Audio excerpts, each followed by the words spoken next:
হরে কৃষ্ণ বন্ধুরা, রাধে রাধে। আজ second part. বিজ্ঞান নাকি বলে পৃথিবী এমনি এমনি সৃষ্টি হয়েছে কোনো একটি বিস্ফোরণের কারণে।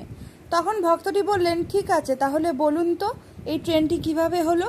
লোকটি বলিলেন, বিজ্ঞানীরা বানিয়েছে। তখন ভক্ত বললেন, কেন বিজ্ঞানীদের কেন এই ট্রেনটি বানাতে হবে? সব কিছু তো আপনা আপনিই হয়েছে, এই ট্রেনটিও আপনা আপনিই হয়েছে, কেউ বানায়নি।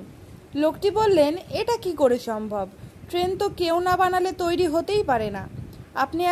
আপনি কি একেবারে কিছুই বোঝেন না?